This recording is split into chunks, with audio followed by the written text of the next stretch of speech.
pumunta dun sa King Koy Cafe. Sikat daw yun, nakikita raw dyan sa TikTok. So, kaya yun ang una namin pupuntahan today. Ayan si Mika, nag-book na siya ng Grab. Ayan, ito na yung Grab namin. Sa District 2 kami ngayon. Kasi kahapon nakapag District 7 na kami. Pupunta kami dun sa gusto ni Mika na nakita niya sa TikTok. Yung King Koy Coffee Shop. Ang Grab namin is 148 dong. 148,000 dong. Equivalent to about 350 pesos. Kaya medyo malayo-layo siya ngayon. Kasi usually yung mga Grab namin is hindi pa umaabot sa 100 pesos. Pero this time, 350 pesos. Kasi mga 40 minutes daw sabi ni Mika. Si Mika, mali-mali ang information. District 2 daw kami pupunta. Tinanong ko dun sa taxi driver, hindi naman pala, Tan Binh District, kaya pala malayo. Ewan ko kung tama yung Tan Binh na sinasabi ko ha, pero hindi siya District 2. Kasi kung District 2, dapat ang lapit lang sa amin kasi nasa District 1 kami eh. Itong area na pupuntahan namin ni Mika, parang ang dinadaanan namin yung mga dapitan, yung mga Quiapo, ganyan ang itsura niya. Ibang-iba siya dun sa area sa District 7 kahapon. Na para namang nandun yung parang Makati, Green Hills, parang gano'n. Dumating na kami dito sa King Koy Coffee Garden na gusto ni Mikang puntahan dahil nakita niya sa TikTok. After 1 hour. Tapos 148,000 dong ang pamasahe. Equivalent to about 350 pesos. Ayan, papasok na kami sa loob. Ito pala yun. Kaya siya King Koy Cafe dahil meron siyang mga maganda naman. Diyan ka pala kakain, no? Cool. Naiiba nga naman. Kaya pala gusto ni Mika dito. Naiiba nga siya, Where do we go? Andito kami sa King Koy Coffee Garden. Ito yung menu ng King Koy Coffee Garden. Tingnan natin kung okay dito.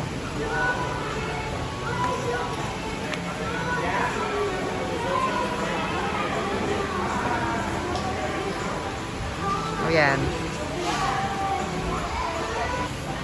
Pipiliin namin kung anong okay. Meron namang English translation do, anak. May English translation. Kung ano to mga to. Hindi, yung iba naman alam na natin. Ito menu niya. Ayan habang kumakain ka, nandito kami sa parang may table na nasa gitna ng tubig-tubig. May mga isda-isda sa paligid. Koy. Nakakatuwa rin tong cafe garden na to. Kasi tingnan mo, naiiba siya. May mga fish. Kaya Koy Cafe Garden. May mga fish siya. Ang upuan mo, ang table mo, nasa loob ng ganito, yung mga may tubig-tubig. Ayan. Ayan, si Mika tsaka yung waiter, hindi magkaintindihan. Pero medyo nagkakaintindihan na. Ayan, yung dalawa, nagkaintindihan na. Ayan, Kakatuwang cafe ito, Pero parang may ganito sa atin, Sa Pampanga ba? Somewhere. Parang may nakita akong dati kami nila amiga. Parang may napuntahan kami na parang ganitong tema rin. Ayan. Inihintay na namin yung order namin. Ewan ko kung anong mga pinag-order namin. Wala sila ditong talaga mga heavy na food. Puro mga pika-pika lang. Kaya yun lang ang in-order namin. Kung ano yung kukonti lang na meron sa menu. Ang marami talaga sila mga drinks. Sa food, parang hindi masyado. Ang gusto kong inaalagaan isda kaysa sa mga aso. Kasi mas madaling alagaan. Feeling ko lang, Kasi pag aso, kailangan mong i-groom mo pa, dadali mo pa sa vet, etc. etc. Pag isda, doon lang siya sa aquarium niya. Medyo nagtatagal din naman sa amin ng isda. in-order ko, blueberry drink. Si Mika, ano in-order mo anak? Coffee, ano? Iced coffee? Hindi ko alam kung anong order niya. Basta ayan. Kinkoy Coffee Garden. Napakalayo. Ayan, oh. Ang ganda ng isda, oh. Ayun pa sila, oh. Ayan pa.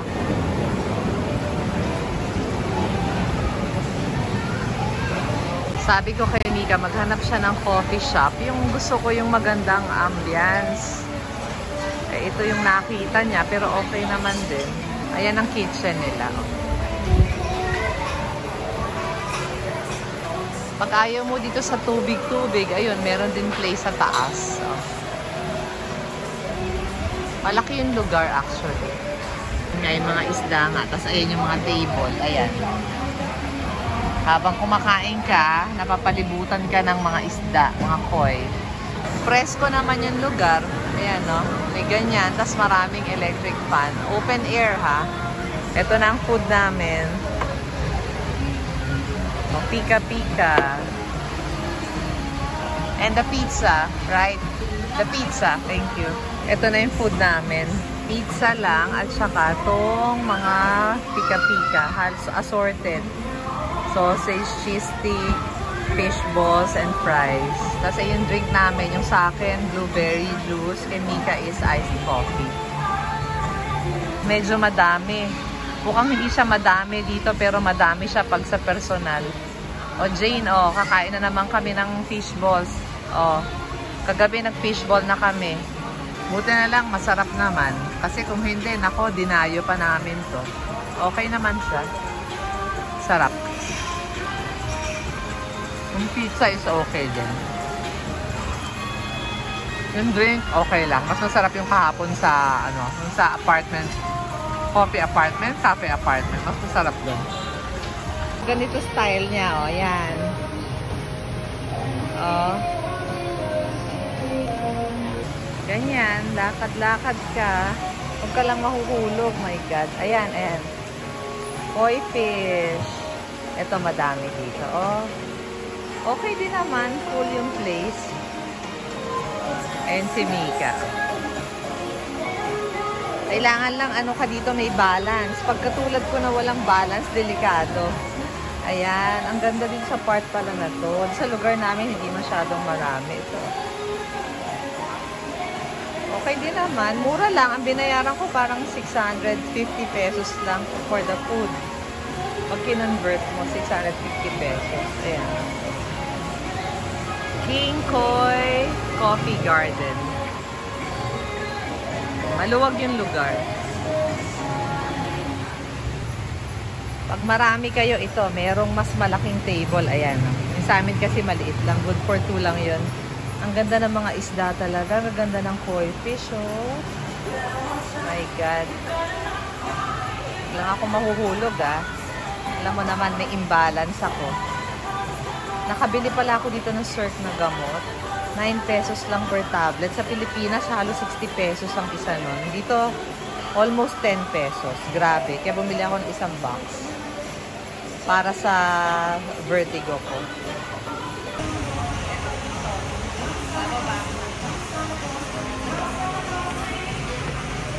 Babalik na kami sa District 1.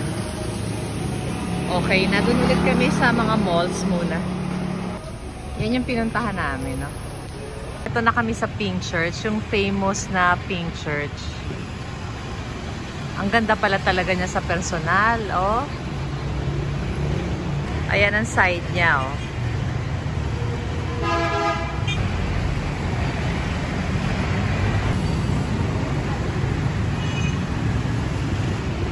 Gandang simbahan. Sunday ngayon. Ito yung Pink Church, oh. Ang ganda niya, oh. From the pinuntahan namin ni Mika na coffee shop, 99,000 dong papunta dito. So, medyo malayo siya from doon. May titignan ko anong pangalan ng church. Pero siya known kasi siya as the Pink Church. Pero mamaya aalamin ko yung name niya talaga.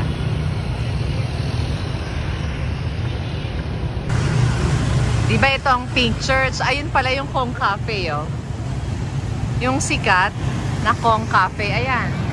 So, pwede na kaming pumunta dyan from here para isahan na lang. Mamaya, alamin ko yung name ng church. Kanina, alam ko na, nakalimutan ko na naman yung pangalan. Alam mo naman, makakalimutin ako eh.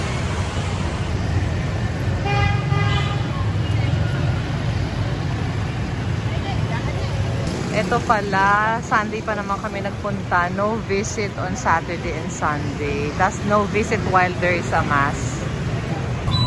Ewan ko kung nasang area kami, pero naglalakad-lakad lang kami ni Mika. Naghahanap kami ng drugstore kasi mura nga ang gamot dito. Hahanapin ko yung kay Mika na Epiduo Forte. Mukhang market area to.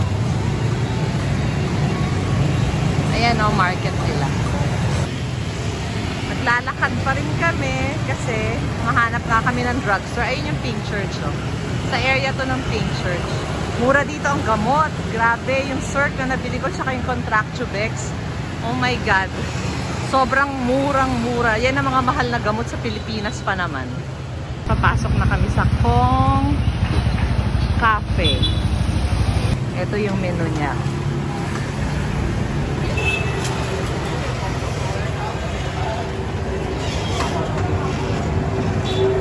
Inside Kong Cafe. Parang maganda nga ang vibe. Oh.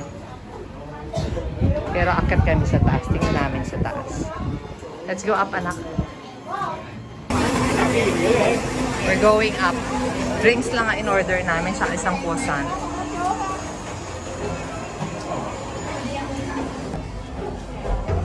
Going up, going up. Nakakatuwa ang vibe. Kaya pala, ang ganda. Ayan pa. Sa pinakataas kami yata kasi medyo puno siya ha. Sa baba pala meron pero parang mga tao mas gusto nila sa taas. Kasi maganda yung ambience sa taas. Ayun si Mika. Ayun yung Pink Church. And here, nakaupo na kami. Ayun ang view namin, no? Yung Pink Church. Hindi siya mahal. 114,000 dong lang. Pero kasi dalawang drinks lang naman, tsaka isang croissant. Yun lang. Pero mas mura kaysa doon sa coffee shop namin kanina. Ito, nababasa ko dito yung name ng church na Totantin. Catholic Church. Yun pala. Hindi ko nakita kanina. Sorry. Ito yung in-order lang namin. Passion fruit drink ako, tsaka si Mika coffee. Tapos isang croissant. Yan lang. Kasi kakakain lang din namin. Ang sarap ng mga fruit juice nila dito. Ang sarap ng passion fruit. Kagabi rin, ang sarap nung tropical fruit juice dun sa cafe apartment. Nag-ring ang bell ng church. Oh. Ayun, yung Tandin Catholic Church. The Pink Church na very popular here in Vietnam. Going out na kami ng Kong Cafe. Okay siya. Recommended. Ito pala yung second floor. Sa third floor kami napunta. Tapos sa second floor, matatanaw mo din yung Pink Church. Ayun. Tapos nandito rin yung CR. Sa second floor. Ayan. Ayan. Nandun din. From Kong Cafe, babalik kami ng Saigon Center. Tingin-tingin ulit doon. Pero uwi kami na maaga kasi may tour kami bukas. Maaga kami susunodin sa hotel. Recommended tong coffee shop na to. Okay siya. Mura. Mura than the other coffee shops.